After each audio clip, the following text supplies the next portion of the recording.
president.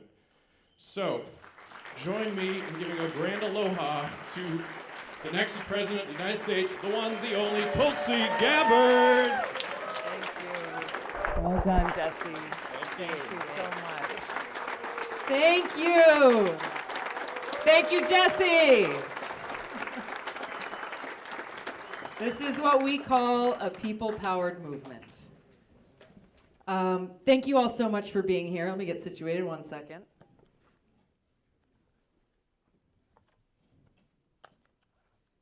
This is ginger tea, for anybody who's wondering what I got in my cup. I've gotten questions before. I want to say thanks to Janet here at the Elks Lodge. Thanks to the Elks Lodge crew there who've been welcoming you guys in the door. Thank you so much for having us here. Really, really, really appreciate it. Before we dive in to our conversation today, I don't know if you noticed, Jesse got a little choked up. He was talking about his brother-in-law who's in Afghanistan now.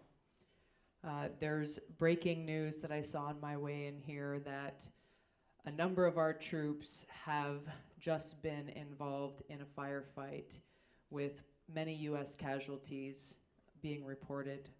Details are still coming forward. But I just want us to take this moment, if you don't mind, just pause for a minute to send our thoughts and prayers to them and to their loved ones.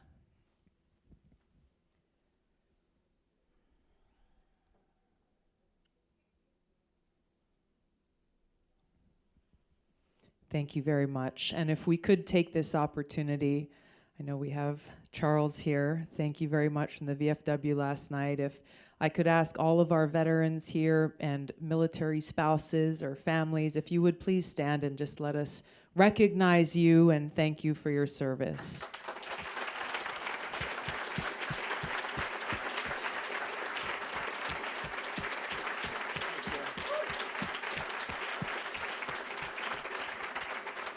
Thank you. I get asked sometimes why it is, as I'm running this campaign to serve you as your president and commander-in-chief, why it is that I focus on foreign policy. Why it is that every single day I focus on the cost of war. This is why. This is why. That in the noise of Washington and the hyper-partisanship, the divisiveness, how more and more in our country we've gotten to a place where it's about us versus them, whether it be based on politics, who you voted for, how you worship, if you worship, the color of your skin, where you come from. And even now to the point where it's about what cable news channel you watch, right? It just, it goes against who we are as Americans and what we stand for. And I think about these great patriots who don't have a say in the decisions that politicians make about where and when they are sent into harm's way, but who every single one of them has raised their hand and taken an oath of loyalty to our country, to support and defend our Constitution against all enemies, foreign and domestic, and to be willing to lay their lives down to do so. So this responsibility that the president has to serve as commander-in-chief, there are very real consequences to who you choose to fill that role. This is bigger than party politics. This is about our nation's security. This is about the well-being of our men and women in uniform. This is about taking care of our veterans when they come home. This is about making decisions with life and death consequences. It's a tough role. And I hope every one of you is considering that as you're thinking about who you will cast your vote for. Will you have someone who's ready to fulfill that responsibility on day one? Or will you have someone who is coming in without the depth and experience in national security and foreign policy? Well, they'll have to go and seek guidance and advice from the foreign policy establishment in Washington that crosses both party lines, that is aligned with the military-industrial complex, and who are responsible for so many of these wasteful regime change wars we've seen for years. Wars that have not made us any safer, and yet have cost us tremendously in American lives and have cost us tremendously in taxpayer dollars.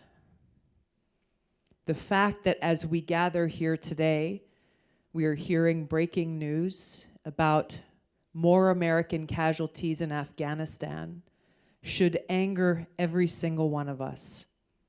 Every single one of us. Why? Because it's been almost 20 years now since this war began.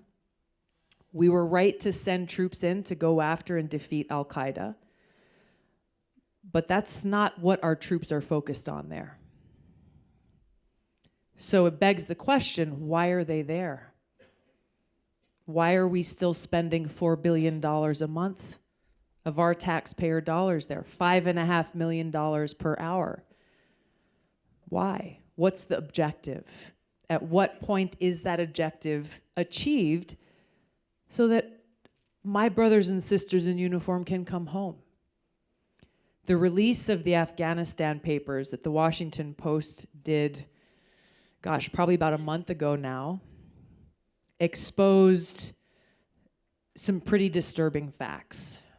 How many of you read or heard about these papers? Okay, so for those of you who haven't, I'll give you just a brief summary, but I really encourage you to go and to look them up because it's something that impacts every one of us. But basically what these papers revealed that were, I think the Washington Post submitted a Freedom of Information Act request to get these documents from the Pentagon, but what it showed was that over the last 3 administrations, through Trump, Obama's 2 terms, and Bush, that leaders in our own government, both uniformed and civilian and private, were asking each other this question: what are we doing in Afghanistan? What's the goal? What's the objective? And when do we bring our people home? And they themselves could not answer that question. In private, they were recognizing that there really was no quote unquote winning. But publicly, coming back to Congress year after year after year, advising presidents year after year after year, send more troops there, keep more troops there, spend more money there, without being able to answer that question, and for what? The answer to that question should be, or the question should be, is this actually serving our country's national security interests? Is this deployment and this sending of over $1 trillion now just in Afghanistan alone, is that making us any safer? If they ask that question, the answer would be no. So then why do it? These aren't just rhetorical or theoretical questions. People are dying. It's real. It's real. This is not a game. Sometimes if you just watch the news, they'll talk about who's winning or who's losing, who got more points, who took the harder shots at one another on the debate stage last night. Is that really what matters here? Is that really what's going to help every one of you make your decision about who you would like to lead our country? My opinion is no. It makes light of the gravity of the decisions that must be made, the leadership that you deserve. the courage in leadership that our men and women in uniform deserve. To have the strength of conviction, to stand up to the talking heads in the military-industrial complex in Washington and say no more. We're going to bring our troops home from Afghanistan, from Iraq and Syria. We're going to stop spending $5.5 million per hour to prop up a corrupt government in Afghanistan.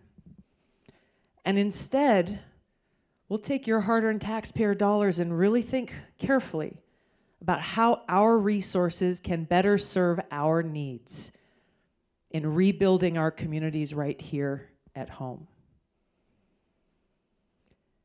We need a fresh, new generation of leadership. There's no question about that. But that leadership needs to come with experience in two important ways.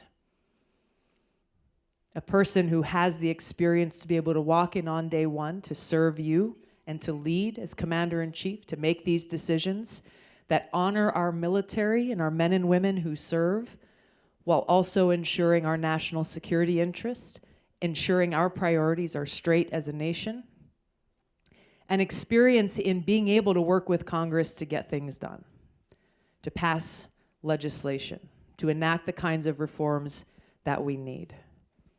I have experience in both of these areas, where both through my service in the military, I'm still serving as a major in the Army National Guard now, almost 17 years. Thank you. Thank you. I'm grateful and privileged to be able to wear the uniform, to have been able to serve with amazing, amazing patriots on both of my deployments to the Middle East. Bringing that experience along with the 7 years that I've served in Congress, really focused on foreign affairs and national security, on the Armed Services Committee, the Homeland Security and Foreign Affairs Committees. Bringing that experience of having served at the state level, at the local level, as well as in Congress. To be able to get things done. My first 6 years in Congress were as a Democrat with a Republican majority, where every day I had to figure out, all right, how am I going to break through the hyper-partisan gridlock that's paralyzed Washington for so long and actually get things done? Not just accept the fact, well, Democrats don't work with Republicans, Republicans don't work with Democrats, and therefore nothing's going to happen. Recognizing that as leaders, we have to put country first. We have to put country first. This is the role of our government, not that any one of us takes an oath to just our own party or to serve the party that we're affiliated with, but that we take an oath to serve every single American in this country. And so this is what I bring to be able to serve you, prepared to fulfill this responsibility as Commander-in-Chief on day one. This is what I bring to be able to serve you as your president, respecting all Americans, serving all Americans, bringing people together motivated by this common love that we have for our country,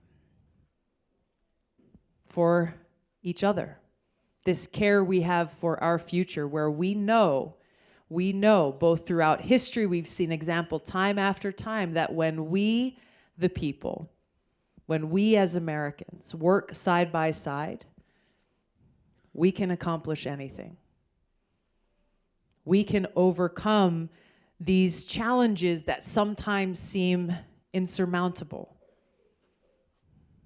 I draw inspiration from people like Dr. King, people like Abraham Lincoln, people who very directly were at the heart of a very divided country.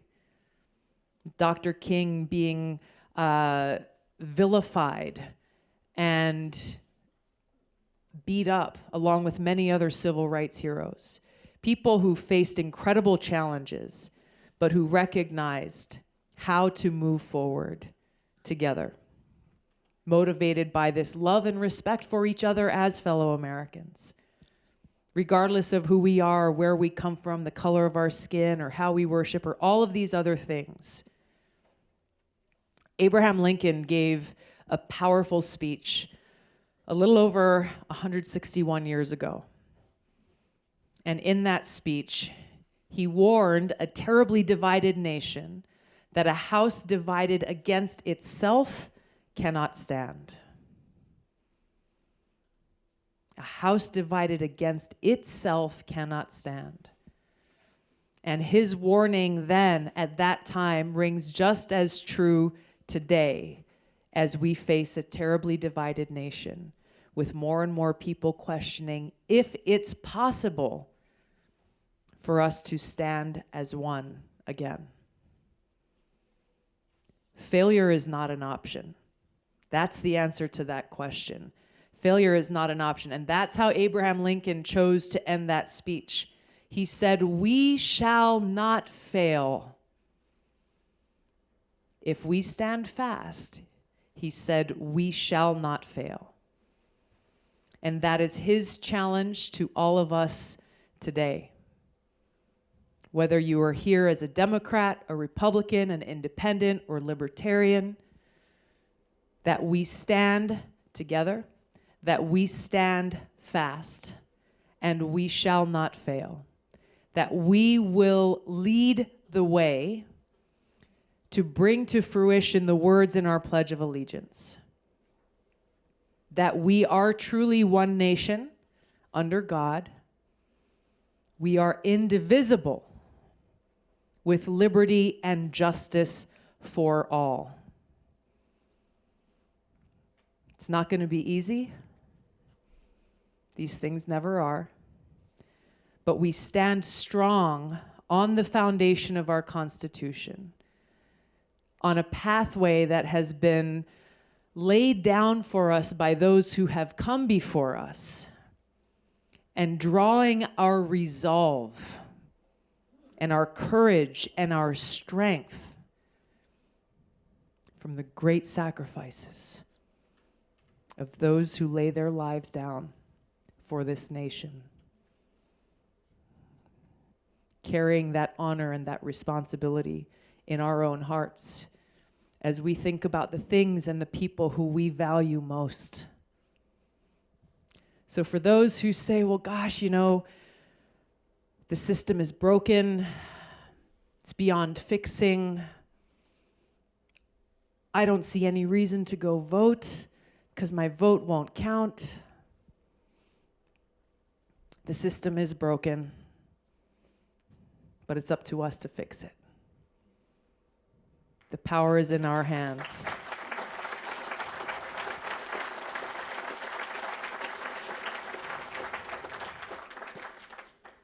So we're in the final 72 hours of this election here in New Hampshire. I am so grateful to have been able to spend this last year campaigning here. We've held over 115 town halls just like this all across the state. And it's been quite an amazing experience being able to go to some of the cities, bigger cities, small cities, larger towns, small towns, and really have this opportunity to have a conversation, as we will here today, about how together we will move forward as a country. And as I'm sure there are many of you here who may be here because you're still undecided and you're really carefully thinking through this decision, I hope you'll take the words that I've shared with you to heart and the experience that I bring to be able to serve you as Commander-in-Chief. Thank you so much for your time.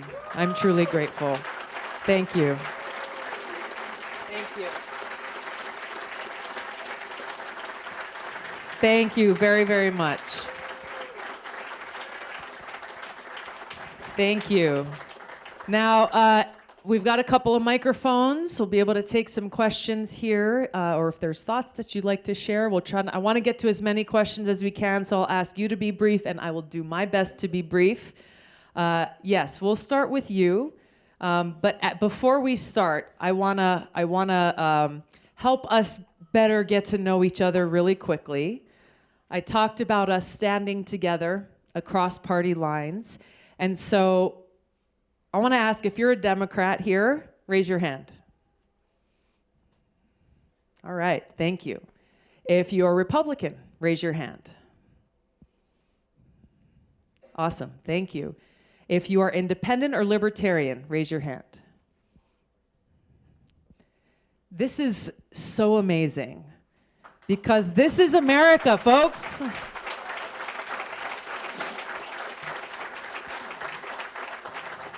This is America, literally. And this is what our democracy is all about. That in this room, I guarantee we're going to have different ideas about how best we can solve the different problems that we're facing. That is not a bad thing. That's a beautiful thing. Because in this country, we don't want every single American to walk in lockstep and think exactly alike. How terrible would that be?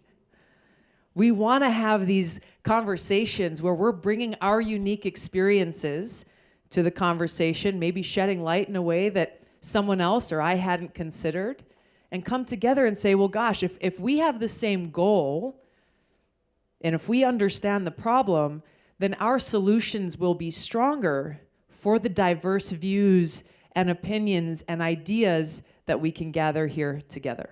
So thank you for joining me in that. Yes, ma'am, we'll start with you. Thank you for taking my question. So I basically looked up a quick statistic. It's a little bit dated from 2017 from the CDC, but basically what it said was that in the age group of 10 to 14, which includes my daughter who's 11, in that year, about 51 kids died of influenza. That same year, about 517 died from suicide. This is 10 to 14-year-olds. If you listen to the news, that's not really the narrative we hear when you compare suicide and influenza. And I also work as a mental health professional in a school.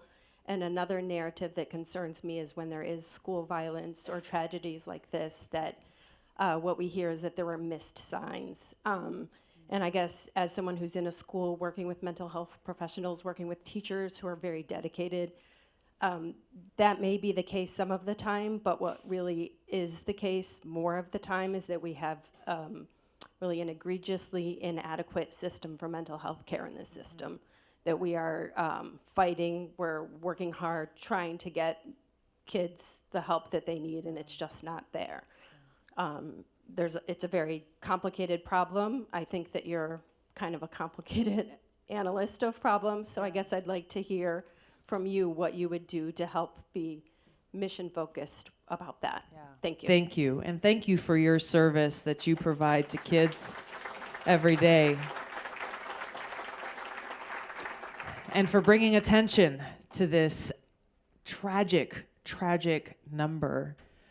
I think it does point at a basic level to the need to better understand the situation and also to dedicate those resources that you're talking about are drastically under-resourced at this time. Most days when we have these town halls, I'll hear from teachers who raise their hands bringing up some of these similar issues. One teacher, I was both husband and wife, they're both teachers in the same school, and they're talking about how in addition to the classes that they're teaching, they're literally trying to have charity drives to get clothes for the kids who need clothes to wear, who are coming to school, that they're trying to make sure they can pack food for kids to take home on the weekend because they're not able to eat.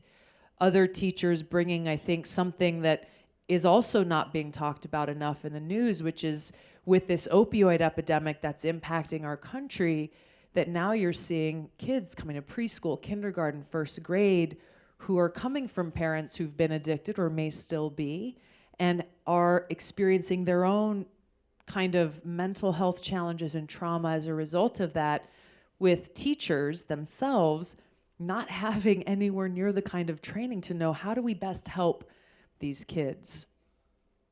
You can go down and look at the impact of social media, online bullying, and other things that are impacting kids now. I talked to a teacher the other day who's been teaching for 35 years, and I asked her, how's it going? And she said the impact on social media in the classroom and on kids has been one of the biggest changing factors that she's seen throughout the decades that she's been teaching.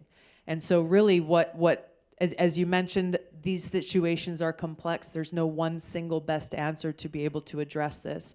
But I think it's important, as we need to dedicate more resources into our classrooms, to be able to make sure that we have mental health professionals like yourself, that we have school counselors, that we have the kinds of trauma training that those working around kids need to have, especially in those areas of need, that we have the paraprofessionals needed in the classrooms, that we do our best to try to address the source of the trauma and the challenges that kids are facing, and not just resorting to what I've seen happen not only to kids, but to people of all ages, where mental health treatment is equal to, we'll give you some prescription drugs. That may be appropriate in certain situations, but just numbing the pain is not the answer. There's a deeper problem that needs to be solved, and we have to take a holistic and comprehensive approach to how we as a country can better help ensure the health and well-being, including the mental health of our fellow Americans. Thank you. All right. Yes, sir.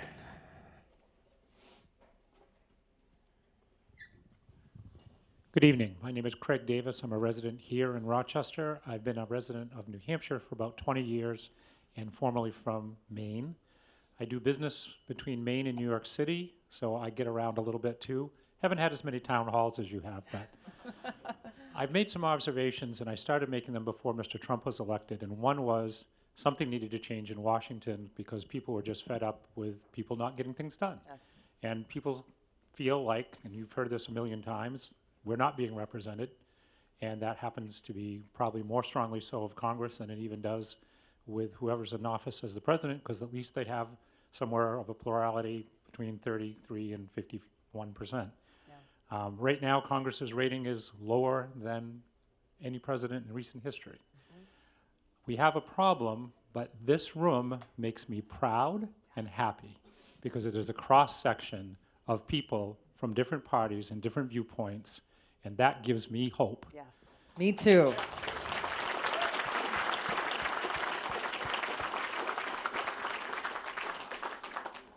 I don't know how many of you in this room are friends of mine, but there's probably a couple. But I know I have friends from all those states that I do business in that have very differing viewpoints from mine, different political affiliations, but we're still friends. That's right. And we can discuss and debate things, and then we can have a beer together or break bread together or have our kids play together.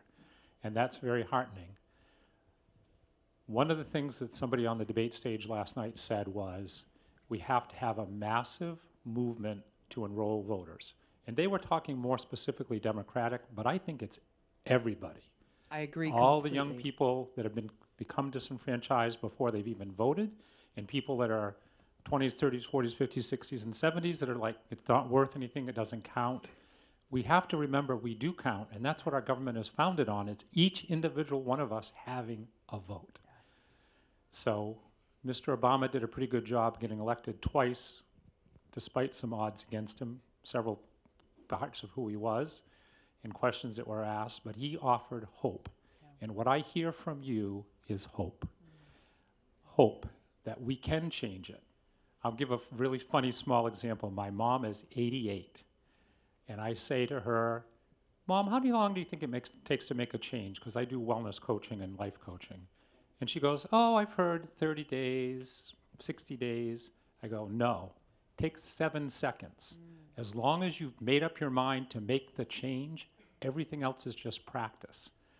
So if you get elected, or you're on the ticket and with somebody else, and you guys decide to lead that way, there's hope. Because all we have to do, all of us make up our mind is, if this is what's better for the country, it doesn't matter what party I'm part of. Right. I believe that you can do it. You are not just a hero, you are my hero.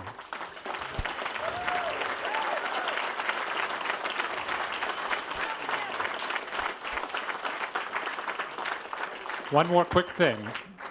This is going to take everybody in this room talking to all their friends and relatives and say, you better vote or I'll kick you in the backside. Because I'm sick and tired of people complaining about who's in office that haven't voted or haven't stood up for a campaign or contributed to a campaign or done something that said, I believe in someone that's willing to stick their neck out like you did with your service to this country and were willing to do again. All of us need to realize we have that same role as you're willing to take on, because we individually have that right. And I'm sorry if I sound like I'm on a soapbox, but I've started watching your ads recently. I'm late to your camp, but oh my God. Oh my God.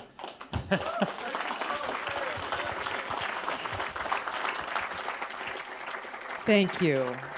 Thank you so much, Craig.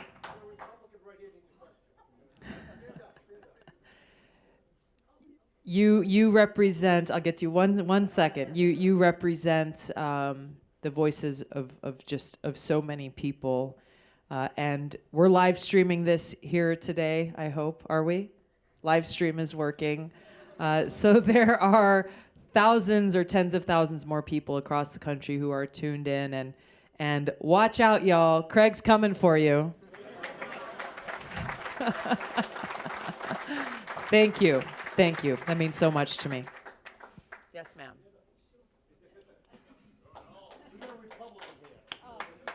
I'm not standing up because I'm a Republican, okay?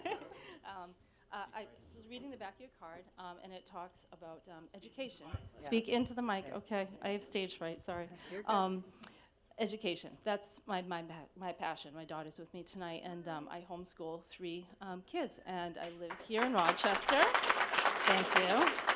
And my husband is a paraprofessional over at the middle school, and I was a nurse's aide paraprofessional at the middle and high school for about a year. So it's my life, it's my love. And what I would like to hear is what you think what your idea of the role of federal government in the education system is in this country. Also in relation to charter schools, school alternatives. In New Hampshire, we're kind of having a huge struggle right now with funding, fighting between who get, if the funding goes to the charter schools, it's getting taken away from the public, but charter schools are public schools quite often as well. And I'm really feel strongly about school choice. I think it ties well, into the mental health part of it, because there are children who have different needs, different learning styles, maybe smaller classrooms, maybe art focused, maybe STEM focused, just different environments. And I hate to see this fight about where the funding goes stop the kids from having the best education, the best environment, the best mental health, and everything that they can have. Yeah. What was your name again? Sorry, my name is Noelle. Noelle, thank you. And what's your daughter's name? This is Veronica. Hi, Veronica. Thanks for coming. And thanks for being here to share your story. I'm also homeschooled all the way through high school. Veronica, you hear that? My parents are teachers by trade and training. And there were a lot less options and opportunities and support for homeschooling families way back when I was going through school, and I'm glad to see there's a lot more support for families and parents who choose to go that route today, more organized nationally and so forth. I'll start with your first question about the role of federal government. First of all, I think it's important to recognize the problem that we've seen for a long time is that you have policymakers in Washington who are making decisions at a federal level about education and what should happen in the classroom who don't have any idea what happens in a classroom. So that's the first problem that has to be fixed. Whether you go back to things like No Child Left Behind or Common Core, now I hear from teachers all the time about how you end up being forced just to teach to a test when you know there's a lot more that maybe your students need to be able to get the education and the skills that maybe are not included in the test. But if you don't teach to the test, then you lose funding or there's ramifications, or you personally as a teacher end up getting punished for it. So I think that's the first thing. I believe that our Secretary of Education should be someone who has been an educator, who has that experience that they bring to the table. And as president, I would form a teachers' council representing the diversity of communities across the country and their experience to better help inform our policies at a federal level to make sure that those policies are focused on creating as much equity as possible for our kids across the country, while still empowering local jurisdictions to be able to make those decisions about education as much as possible. Our kids in Hawaii who are going to school there may have different needs and educational interests than maybe kids here in Rochester. So we got to be able to empower local government to do what they're doing, but also helping to provide that equity where we're seeing, unfortunately, schools in more poor communities often suffer from a severe lack of funding for those basic things like mental health professionals and special education teachers and so forth, whereas those who are living in wealthier communities have better schools and better programs and opportunities and so forth. Looking at choice for teachers, my position on this comes from an informed place of having this same challenge that you're talking about in my home state of Hawaii, where there's a pretty vibrant charter school community. A large number of them have to do with Native Hawaiian immersion schools, where families and parents make a choice because of the indigenous community and culture in Hawaii to go into, send their kids to immersion schools where kids are not learning English until the 4th grade. And the parents have to go to school and they have to learn these language classes with their kids, but it comes at education from a different cultural perspective. So once again, you can imagine with federal testing requirements, and you have kids in 1st grade who are taking tests and they're trying to translate them into the Hawaiian language. There are some things lost in translation. They're just trying to figure out how do we meet these requirements while still achieving the educational goals of these schools. We have other charter schools that help serve homeschooling families and STEM and other things. And I believe strongly that parents should be in the position to be able to best choose the education that's best for their kids, and that there has to be equity in funding between public charter schools and our public schools, that it cannot be a situation of, you know, stealing from Peter to pay Paul. This is about taking care of our kids and best helping them get the education that they need. We have time for one last question. We're going to take a few more. Hi, I'm Dennis Pratt. I live in Dover. I'm a libertarian. And I just want to say, I feel a little bit hopeless because Even after Craig's speech? I know. Well, I wish more people were stepping up like Craig. But so we've had 2 decades of war. Yeah. And every single time we vote, it seems like we're picking the less warlike person, right? I mean, one of the big stories with Hillary Clinton was that, you know, the war group went with Trump because he didn't sound as warlike. And then he's bombing Syrian airfields for BS, right? So we don't know how to stop these guys. And the people who come forward, like you, they're marginalized. They're not even allowed the corporatist news programs. They don't even cover you guys. You're not allowed on the stage. So where am I going? All right. So first of all, I'm upset about it. Yes. Well, please. I don't. But how do we do that? Right? I'll tell you how. That's how we do that. I'll tell you how. Yeah. How can we get past these guys? Yeah. Yeah, vote for me. I'm not joking. No, I'm serious. I'm serious though. You're right. Because I'm challenging the warmongering narrative coming out of Washington that crosses both parties, and challenging the money that the military-industrial complex makes. The more wasteful regime change wars we wage, the more we allow this new Cold War and nuclear arms race to continue. Nuclear strategists warning us that we are at a great risk of nuclear catastrophe, an existential threat that we face. But who's benefiting from all this? We certainly aren't. It's the people who are making these nuclear missiles and bombs that were previously banned under treaties negotiated by Reagan and Gorbachev, that have now been tossed into the trash can. So yes, it is because I'm standing up and speaking the truth and bringing the leadership that will end these regime change wars, this new Cold War nuclear arms race, and make sure that our taxpayer dollars are actually serving our country's needs and interests, that they are trying to diminish my voice, that they are setting these obstacles in our path, that instead, and if you've been watching any of the some of the media interviews and opinion pieces that have been written about me, my political opponents refuse to engage me on the substance of this argument about my foreign policy leadership and what I will do as president, and challenge it with whatever they may believe their superior position is. It's never on the substance. Instead, they resort to name calling, smearing my character, my reputation, and trying to scare people into not supporting me, which I think a lot of people are seeing through.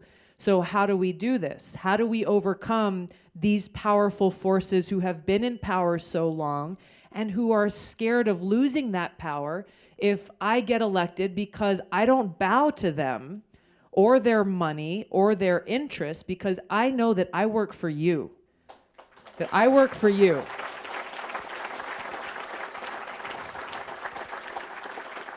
And that as president, and this is an important distinction to make, and this is why when you ask how do we do this by making sure they're not the ones who get to decide who your president will be. You make that decision. You make that decision. So you don't end up at a place in the general election where you're trying to figure out who is going to wage fewer wars.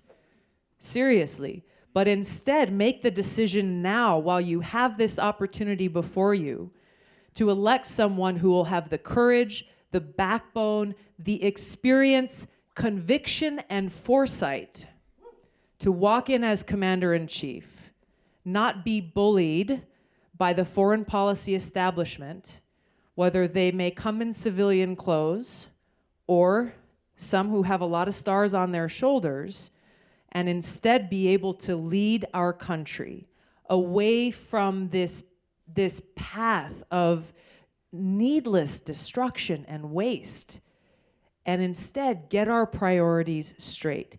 Ensure our national security is in place. Make sure that we are fighting for the safety, security, and freedom of the American people, and not dishonoring our men and women in uniform by sending them on missions into harm's way, missions that not only do not serve our country's national security interests, but actually make us less safe. It comes down to leadership. And while the other candidates in this race, even with the best of intentions, they're walking in without this kind of experience. I have more experience in national security and foreign policy than any other candidate running combined, maybe except for Joe Biden.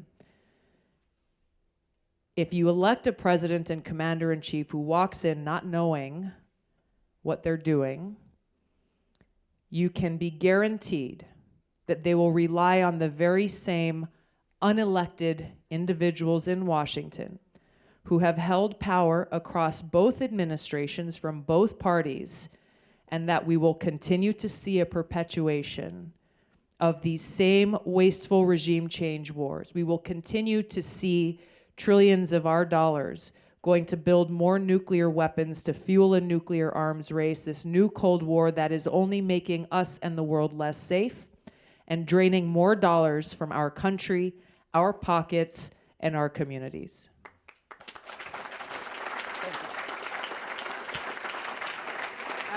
Yes, sir.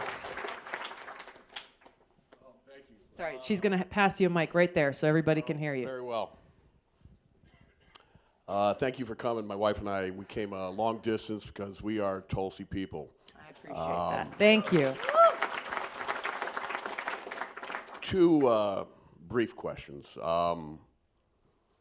We fully hope you get the nomination.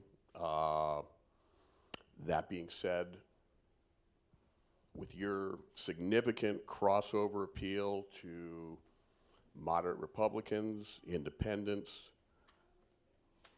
If someone would ask you to be vice president, I fully hope you fully consider that. I think that would be great for the Democratic Party. The other question was really brief, short. Which province were you in Iraq? Balad. Very well, very well, yep. Where were you? Al Anbar. Yeah. Very well. Thank you for your service. Thank you.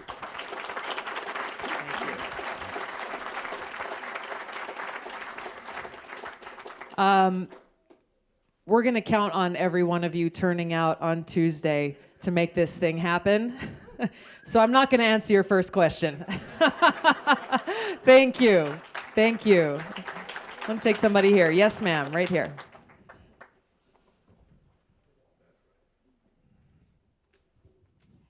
Hi, my name is Shannon, and I'm currently a freshman in college. Awesome. I want to know what you're going to do about our criminal justice system, because in our current state, we're habitually punishing millions of Americans instead of rehabilitating them. And in turn, we're forcing millions of American children to go day after day to a prison visiting room and see horrifying conditions and realities that they should have never been exposed to. So I want to know what you're going to do to fix that. Thank you, Shannon.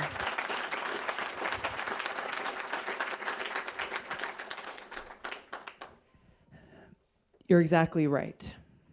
Our broken criminal justice system is impacting not only those who are incarcerated, but it's impacting children and families and entire communities. It's impacting all of us as a country in so many ways, in a social impact as well as a fiscal impact. Our criminal justice system must be one that is fair and just. It's not right now. And it must be one that does focus on rehabilitation so that we can reduce these recidivism rates and this revolving door that we often see with those who sometimes enter this pipeline into our prison systems even as minors, as kids, and don't see a way out. We have to take a comprehensive approach to fixing our broken criminal justice system. One important pillar to this has to do with ending the failed war on drugs.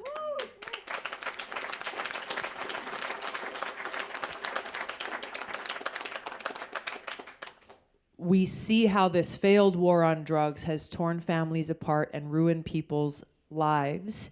We've seen how much it's cost us as a country, how many people have been thrown into the criminal justice system because of maybe a minor nonviolent drug violation, when really that person probably just needs health care, needs help to be able to get off of that addiction rather than going into our prisons, then being shackled with a criminal record that will make it harder to get a job, harder to get an education, harder to be able to be the kind of contributing member of society that both we and they would want to be. So that's an essential part of this, enacting prison reform. Congress has started. I was very proud to help in the passage of the First Step Act through Congress that took important steps to start to reduce recidivism rates, to start to help empower people even before they left prison to be set up for success when they leave. But it's just literally just the first step. It hasn't gone far enough. We have to deal with mandatory minimums and sentencing reforms in this country and how unfairly it is treating people.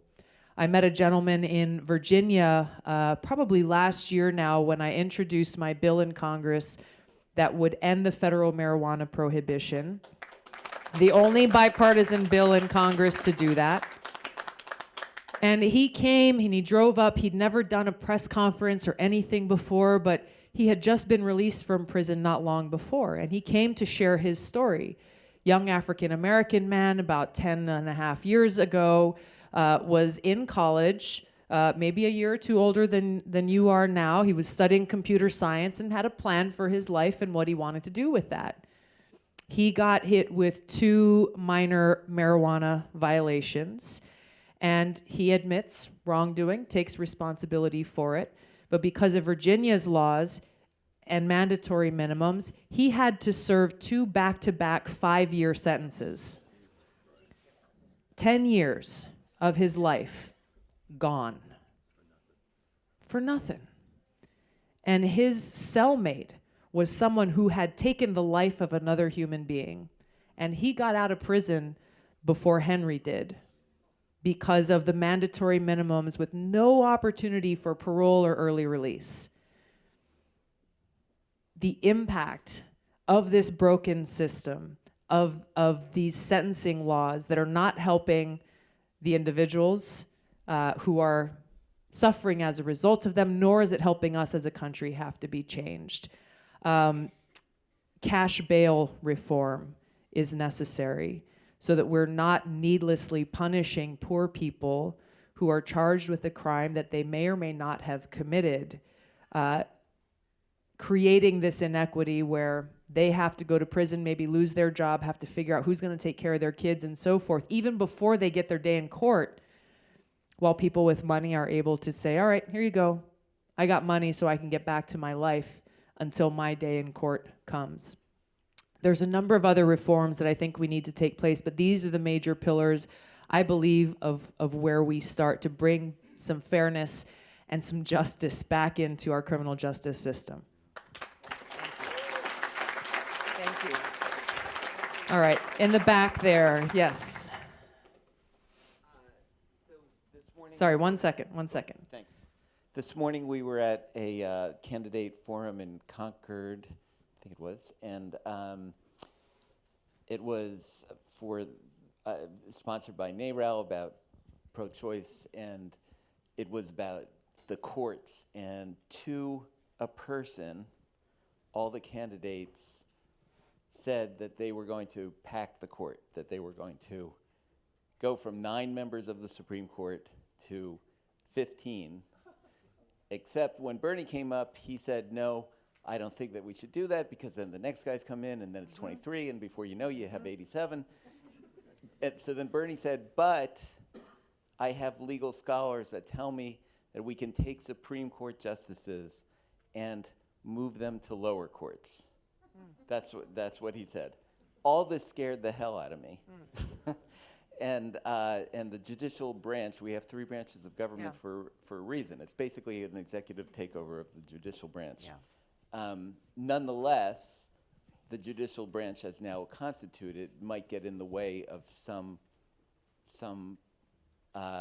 ideas that you might have or that any of the Democratic nominees might have. So I guess that my question is, where do you stand on that? Yes, thanks. Thank you. Politicizing this 3rd co-equal branch of government does have dangerous consequences. Simply expanding the numbers of Supreme Court justices that we have doesn't solve the problem. I'm a big believer in actually understanding the problem we're trying to solve first so that we can come up with a solution that deals with it and not just put a Band-Aid on it or throw something out there that not only doesn't solve the problem, but could actually end up making it worse. So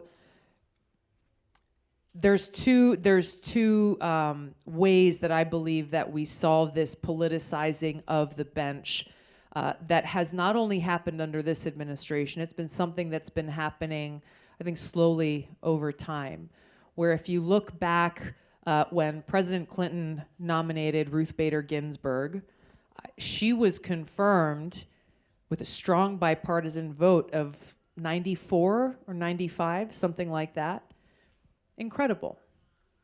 This is what we have to get back to. So how do we do that?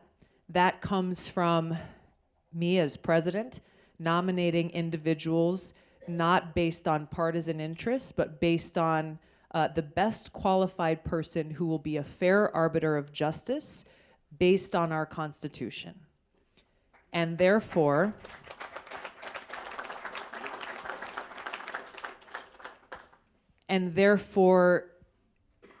creating that compelling argument to all of the US Senate to cast their judgment accordingly. And this is where the second course of action that's necessary comes into play, that requires all of you, is to make sure that your senators, that your leaders are not people, whether they're Democrats or Republicans, who are coming in with a predetermined decision based on the party of the president to say, well, I'm going to vote yes or I'm going to vote no.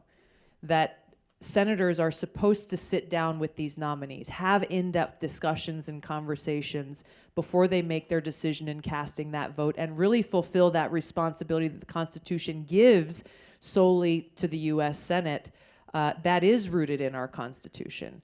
It's unfortunate that we've seen, both under the Obama administration and this administration, how as nominees have been put forward, and again, I cast aspersions on both sides, because if it's a Democratic nominee, immediately Mitch McConnell, Republicans, like, no, we're not even allowed to vote on this. Now with Trump and his nominees, even if I've disagreed with their experience or their abilities to be able to fill that role, that's really the qualifications you should be looking for, rather than immediately saying, well, if I'm a Democrat, I'm going to vote against all of Trump's nominees just because he nominated them. This is the politicizing of the bench that we should all be concerned about, not only when it's the other party's guy in charge. So as we're looking at these big changes, and if there are changes that need to be made, we have to be careful as a country to not only react when we don't like the result, but to be able to come together in settings like this, where we have people from across party lines saying, okay, what is in the best interest of our country to ensure a fair outcome, and that we are upholding the intentions of our founders rooted in our Constitution, that best gets us to a place where we do have liberty and justice for all Americans. Thank you. I'm sorry this is all we have time for here before we've got to run out of here today. I really want to say thank you so much to every single one of you for choosing to spend your time here. Thank you, guys. Time is the most precious thing that any one of us has to give. Really. Each of us has a limited amount of time in this life, and time is the one thing that once given you can never take back. So your decision just to be here this evening means so much to me, and I want to thank you for that.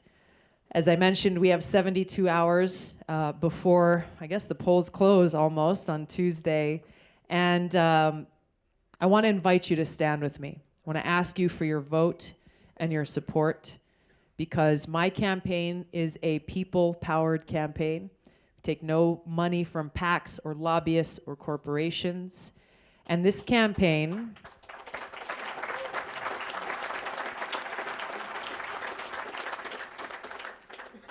is not about me. It's not about what my next job may be or may not be. This is about your future. And it's about our country's future.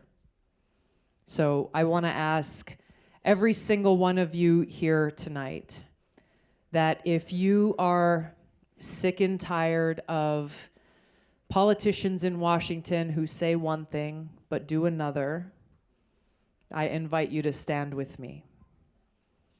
That if you are sick and tired of politicians who talk at you but refuse to listen to you, I invite you to stand with me. That if you are sick and tired of leaders in Washington who put their own political interests ahead of the interests of our nation and our people, I invite you to stand with me.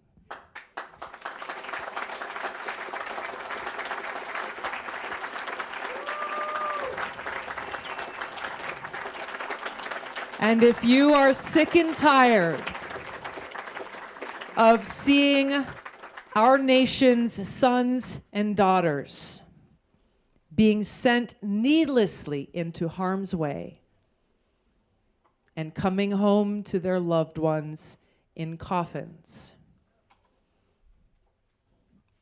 I invite you to stand with me.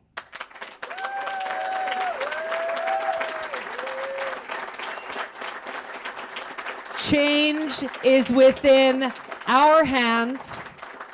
Change is within our reach. As Craig said, it is up to us to choose our future. Thank you so much for being here. Come on, Jesse. Thank you so much. Thank you. Well, thank you, Tulsi. That was a splendiferous Thank you. job. I cannot match that hype, though, unfortunately. Long time no see, everybody. So I'm here to tell you about the Tulsi 5 for 5 deal. It's like the Wendy's 5 for 5, but way better. Stand with Tulsi. I see you're all standing. That's great. You can sit if you like. I'm not as important as Jesse's her. going to be quick.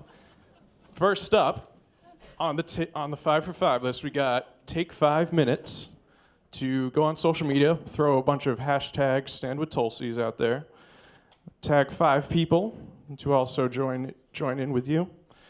Next up is finding how you can have toffee and coffee with Tulsi.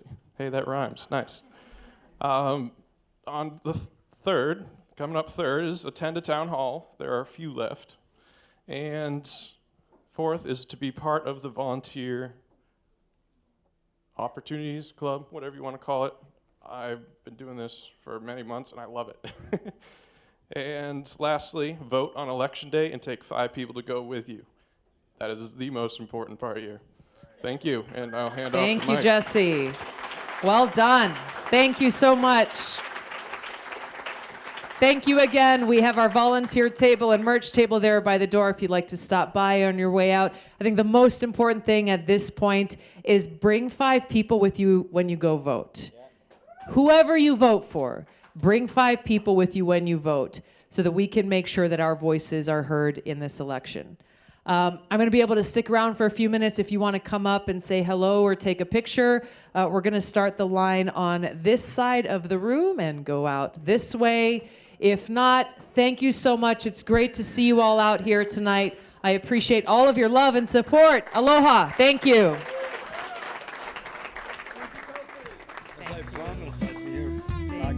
Thank you so much.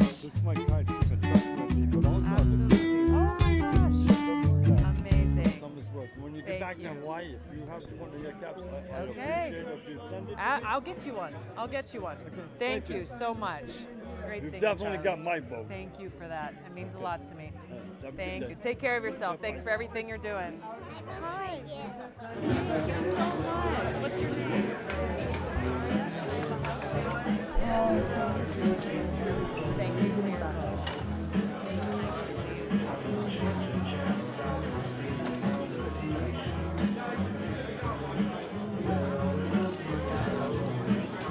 Thanks, you guys. Are you leaving? Okay, good. All right. Thank you. Where are we looking? Thank you for being here today. Thank you, Aria.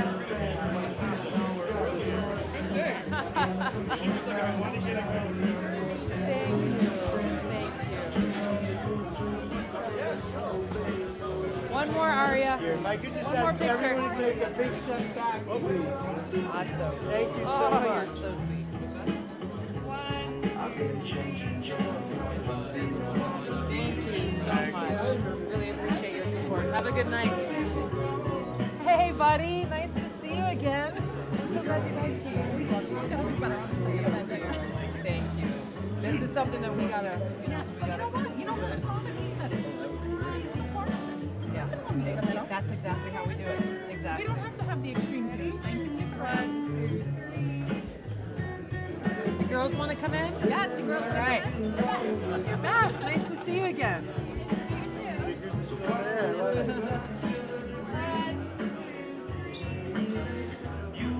Awesome. Thank you so much. Good luck. Good Thank seeing you. Thank you. Bye. How are you? Hi, Tulsi. Thank you for your service. Thank you. I'm not a veteran, but I work for DCMA. I support what you do. Thank you so much. Thank I you. really appreciate it.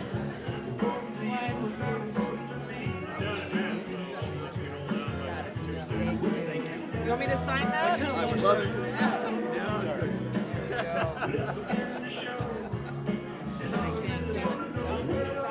How you doing? Hi, how you Nice doing, to Tulsi? see you. Thanks for your This is question. my wife, Carol. Thank you both for coming. Carol, get on the other side. You're the, geez. You're the first Democrat I didn't know personally whom I've actually contributed since 1988. Thank you. Thanks for your support. It means a lot. Hi, how are you? Nice to meet you. What's your name? Deidre. Nice to meet you. Thank you. Thank you. How are you? All right, I'm a sitting seat. Thank you for your service. Amazing. Thank you so much.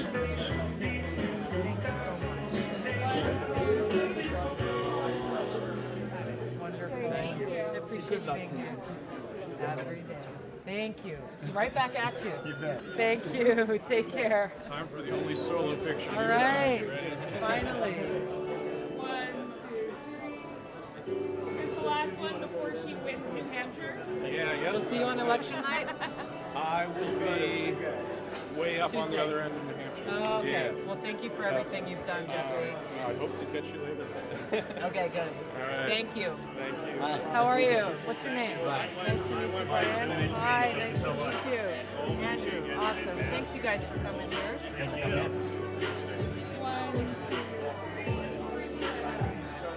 Thanks so much. Thanks for your support. Hey, what's up? How you doing? Tulsi, great to see you Thank again. you. Good to see you. I went from Republican to unenrolled down in Mass, so Oh, hopefully awesome. you can hold out to Thank Super you. Tuesday. We are. We definitely are.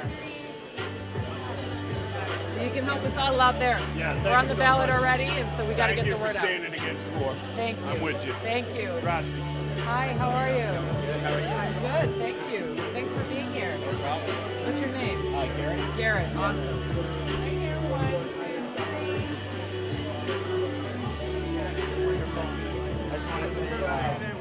I served in the Navy for 4 years. Thank I you. got out in 2018, and after serving deployment in 2015 and understanding the type of leadership it takes to do something like that, I really appreciate everything you're doing. I was 3/4 of the way there for voting for you. I'm all the way there now. Thanks, Garrett. That means a lot to me. Thank you for your service. Have a good one. Hi, how are you? Iris. Nice to meet you, Iris. Nice to see you. Thank you both for coming tonight. Wonderful. Thank you. Thanks for everything. Have a good night. How are you? Jim Connors. I'm a registered independent. Thank you so much, Jim. Really, really am grateful. Thank you. Thank you so much. Have a good night. How you doing? Hey, good. How are you? Good. Thanks for being here. Thank you. What's your name? Noah. Noah. Ooh, That's tough.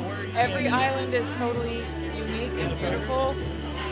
No, I don't. Everyone is different. Okay. I would recommend, if you like outdoors and nature, go to Kauai.